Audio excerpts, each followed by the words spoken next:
अगर आपने सब कुछ करके देख लिया है और आपको लग रहा है कि लॉ ऑफ अट्रैक्शन, मैनिफेस्टेशन ये सब आपके लिए काम नहीं कर रहा है या फिर आपका भाग्य आपका साथ नहीं दे रहा, तो ये वीडियो आपके लिए है। इस वीडियो में आप जानेंगे कि कैसे आप अपने जीवन को एक खुशहाल जीवन बना सकते हैं। आज की इस वीडियो के थ्रू हम आपको एक ऐसी जानकारी देने वाले हैं जो आपकी पूरी लाइफ को बदल कर रख देगी। वास्तव में आप अपना भाग्य बदल सकते हैं अगर आप इस वीडियो में बताई गई सारी बातों को फॉलो करते हैं। एक न एक दिन आप एक कामयाब इंसान होंगे। आज भले ही आप किसी भी स्थिति में हो, वीडियो के लास्ट में एक प्रोसेस बताया जाएगा जिससे आप हर एक विश को अपनी पूरी कर सकते हैं और अपनी किसी भी समस्या को दूर कर सकते हैं। आपने सबकॉन्शियस माइंड के बारे में बहुत सारे वीडियोस देखे होंगे और आपने ये भी देखा होगा कि अगर कोई भी विचार या विश आपके सबकॉन्शियस माइंड में पहुंच जाए तो उस विचार को वास्तविकता में बदलने से कोई नहीं रोक सकता है। लेकिन वो कौन सा मोमेंट है जब सबकॉन्शियस माइंड पूरी तरीके से एक्टिव होता है? देखिए, सब यही बताते हैं कि सुबह उठने के बाद आपका सबकॉन्शियस माइंड एक्टिव रहता है, लेकिन कब, ये किसी ने आज तक नहीं बताया।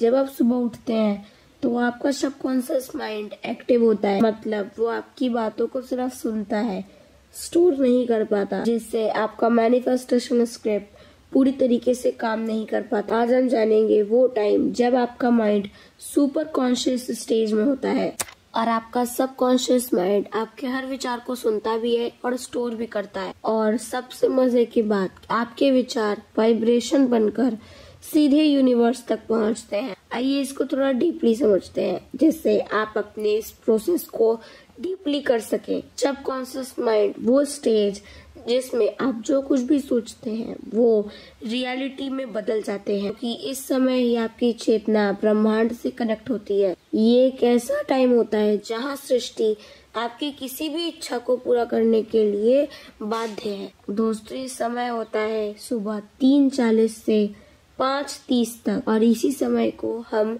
ब्रह्म मुहूर्त भी कहते हैं और इसी समय को क्रिएटर टाइम और क्रिएटर हॉर भी कहते हैं। और इस सुंदर समय के लिए बहुत सुंदर नाम दिया गया है जो कि है अमृत वेला। और ईश्वर भक्ति के लिए ये समय श्रेष्ठ समय है और इस समय में उठने से मनुष्य को सौंदर्य, लक्ष्मी, स्वास्थ्य, बुद्धि आदि की प्राप्ति होती है। उसका मन शांत और तन पवित्र होता है। 3:40 पर सूर्य वहाँ पहुँचता है जहाँ उसका सीधा संबंध पृथ्वी से होता है और इस समय उसकी किरणें ठीक आपके सर पर होती हैं। जब सूर्य की किरणें धरती के दोनों तरफ एक ही जगह पर पड़ती है तो इंसान का सिस्टम एक खास तरीके से काम करने लगता है। और इस बात को हम पूरी गारंटी के साथ कह सकते हैं क्योंकि इस चीज को हमने जिसे भी बताया है उसका जीवन वास्तविक में बदल गया है। जब आप सुबह उठते हैं तो आपका सिस्टम एक विशेष तरीके से बिहेव करता है। अगर आप इसका सही तरीके से उपयोग करें तो इससे आपको अविश्वसनीय परिणाम मिलते हैं।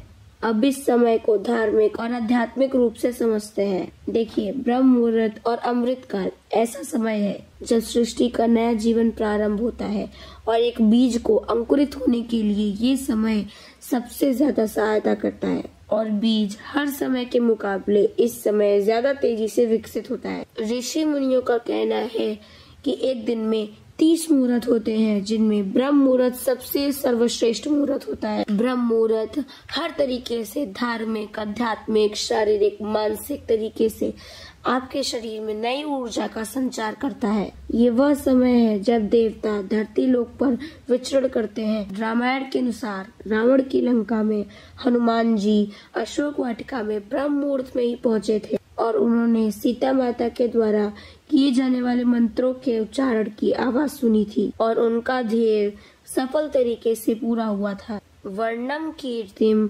मतिम लक्ष्मी स्वास्थ्यमायुश्च विदन्ति ब्रह्मे मुहूर्ते संजाग्रच्छे वा पंकज यथा।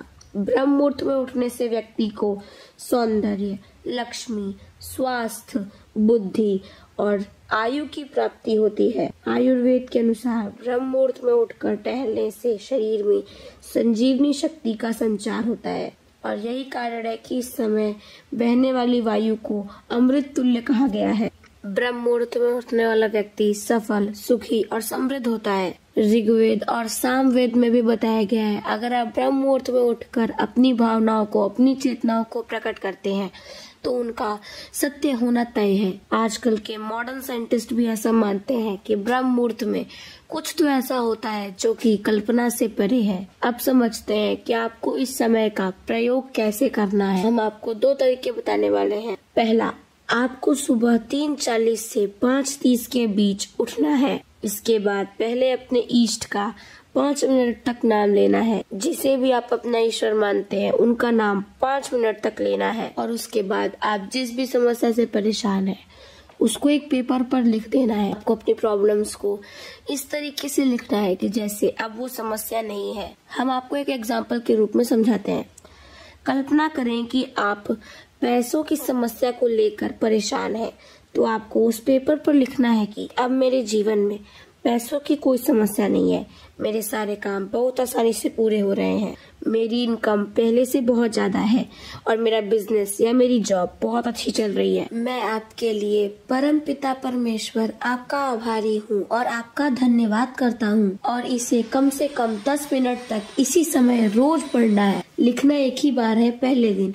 इसके बाद आपको ज्ञान मुद्रा में बैठना है और यह कल्पना करनी है कि आपका जो भी कार्य है, आप जिस भी कार्य से पैसा कमाते हैं वह बहुत अच्छा चल रहा है और आप और आपका परिवार बहुत खुश है। देखिए, जब इस समय आप उठकर अपना ध्यान अपनी इच्छा पर लगाते हैं और अपनी इच्छा को विजुलाइज करते हैं, महसूस करते हैं, तो वह इच्छा एक वाइब्रेशन बनकर ब्रह्मांड तक पहुंच जाती है। अब आप देखना कि कुछ समय में आपके जीवन में कहीं न कहीं से कोई रास्ता जरूर बनेगा, कोई हेल्प आपके लिए जरूर आएगी। आपको 10 से 15 मिनट तक ये मेडिटेशन करना है। दूसरा तरीका, इसे करने के लिए भी आपको 3:40 से 5:30 के बीच उठना है और इसके बाद आपको अपने इष्ट का, जिस भी ईश्वर को आप मानते हैं, उसका 11 मिनट तक नाम लेना है और 11 मिनट के बाद आपको 3 बार अपनी इच्छा को बोलना है। जो भी आप चाहते हैं उस इच्छा को आपको 3 बार बोलना है। फ्रेंड्स, जैसे कि भी सर्दियाँ चल रही है तो आप ये बेड पर बैठ करके भी कर सकते हैं। इसमें नहाना कोई जरूरी नहीं है, बस आप मन से साफ रहिए और कुछ खाइए नहीं। आपको इसे करने से पहले कुछ खाना नहीं है। कोई भी दूसरा विचार शुरुआत समय में ना आने दें। शुरुआत में आपको इससे थोड़ी बहुत परेशानी हो सकती है, लेकिन जब आप इसे 7 दिन तक लगातार करेंगे तो असर खुद ब खुद आपको दिखने को मिलेगा। मैंने जितने भी लोगों को ये चीज बताई है, उनके जीवन में पहले ही दिन ऐसा कुछ हुआ है जिससे उनकी समस्या सॉल्व हो चुकी है। ये अब आपके ऊपर है कि आप कितने डिवोशन के साथ, कितनी भक्ति और श्रद्धा के साथ इसको करते हैं। ये सारा प्रोसेस आपको 20 से 25 मिनट तक करना है। आप करके देखिए, आपको लाभ जरूर मिलेगा। यहाँ तक साथ देने के लिए आपका धन्यवाद।